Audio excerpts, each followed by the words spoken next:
Alright, well, what you saw me bring in the garage is a front axle, or front linkage for the front wheels off of a Case 1979 580C. And basically the bearings and bushings and things are just pretty much shot. You can see how.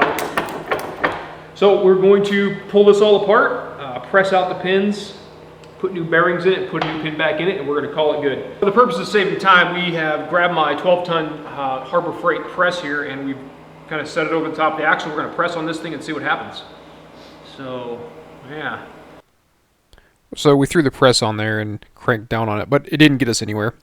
So we decided to try and heat it up. So we threw a little piece of flame-resistant cloth over the soft parts of the hydraulic turning, and we got the torch out. Started putting some heat to it. Took quite a while to get enough heat into that big, huge casting to get us really where we needed to go. But after about, I don't know, maybe 4 or 5 minutes, we were able to start cranking down on it. And all of a sudden, we heard a...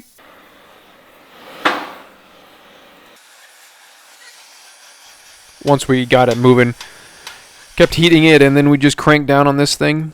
It turned out that the little pin that's on the bottom of the press didn't quite reach as far as we wanted it to, so we ended up making some spacers, and then we pressed that baby right out of the bottom. Cranked it down, added those spacers in there. Sorry about being in the way, and then all of a sudden... Steering knuckle? I don't know, whatever this thing's called. This housing goes in here. A bearing goes in this end, which we're going to put in later, and a bearing goes in here, and a flat bearing sits on top of here, and this rides on that. We basically cleaned everything up the best we could. That you can see there's some significant wear, but we're going to put it back together the best we can, and it'll get them up and up running again. Shoot drywall out. So putting in this spring clip, or I don't know what the hell that thing's called. You got to do the backside first. Retaining clip. I do what? You got to push back in first, and then crunch close, and then. Oh. Yeah. Okay, so that's the retaining plate. It sits on top of this clip ring. Yep. Right there.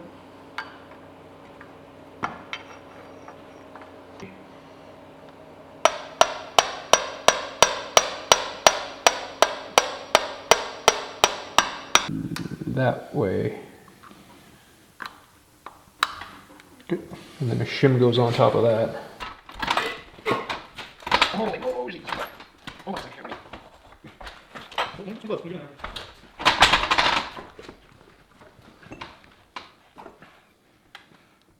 All right, look up. Okay, it's not.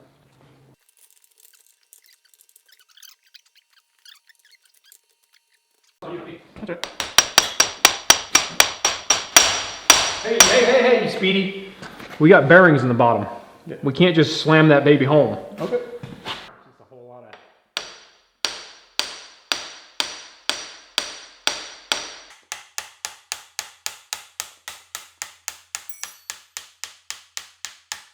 Keeper pin right here. And it's got a flat side pin from spinning, I guess. Right, so that the bearings spin versus the pin. And once you do that, we're going to put...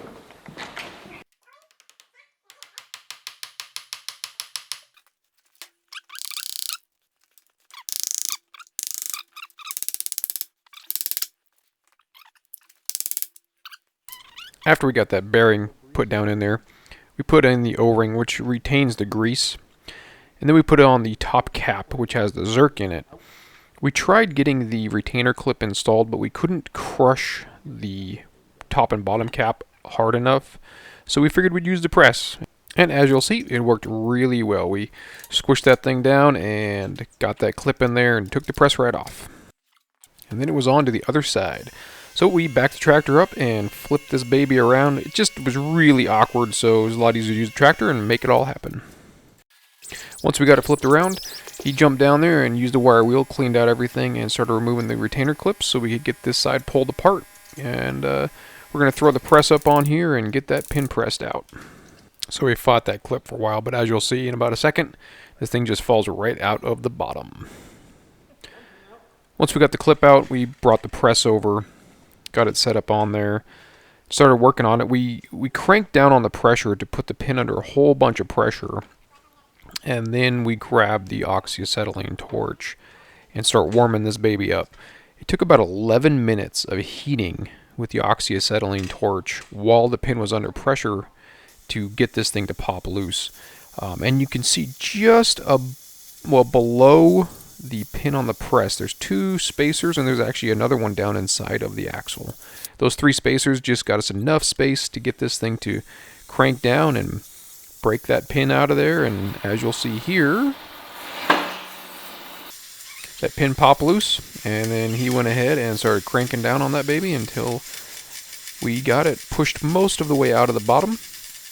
We did end up having to reposition and add another little tiny spacer, but we get a little better camera angle, and we cranked down on that baby, and all of a sudden, boom, out the bottom.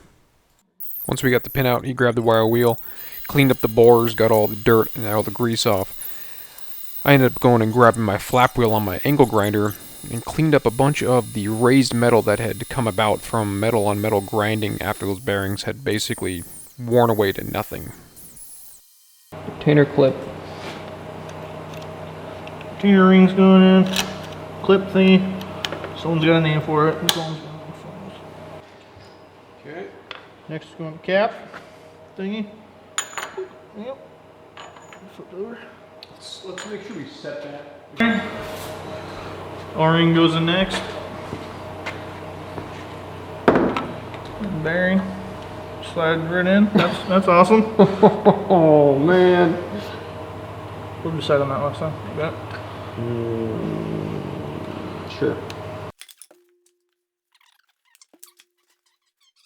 Put that side up.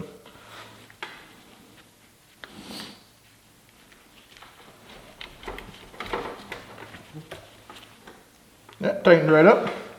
The other one sent So right in. the alignment, you're 180 out. Right. At this point, we were just setting that pin. This side went together a lot easier than the other side. It was a little sloppier. Just it wore out a little bit more. But we got the bearing, used the bearing set, and as you see, I wiggled around the spindle, and he finished off getting the bearing pushed down inside of there. I tell you, that bearing set really helped out quite a bit for this job. I wouldn't want to try to do without it. Then we went ahead and threw the cap on the, this is the top side, and he aligned the Zerk fitting. Made sure that was all good to go. And then it was time to install the retaining clip. Still don't know what the heck these things are called. I'm sure I'll go look it up someday. But those pliers in his hand, we got a set of those off Amazon. They work really well. Highly recommend them. And then we put the retaining pin back through the spindle, which keeps that main kingpin from moving around. Alright, so this is the front axle housing off my 1979 case 580C backhoe. The kingpins been worn out for a little while. Kind of put off replacing them. Is not a good move, by the way. Did a lot of wear inside of the housing over here, and I did not have the means to get this taken apart myself. Took us good, what, 4 or 5 hours? Yeah. It's all done. Something neither one of us had ever done before, though. I think we both learned a lot from it. I highly recommend, if you don't have, I realize that my press is a little Harbor Freight special, but if you don't have at least a 12-ton press like that, oxyacetylene to heat these things up, some big hammers, a bearing set, drills. I really highly recommend not trying to do this yourself. If you have all those tools, by all means go for it, knock yourself out. Like Skylar was saying, if you know your bearings are bad, don't keep driving your tractor. It just makes it really, really bad.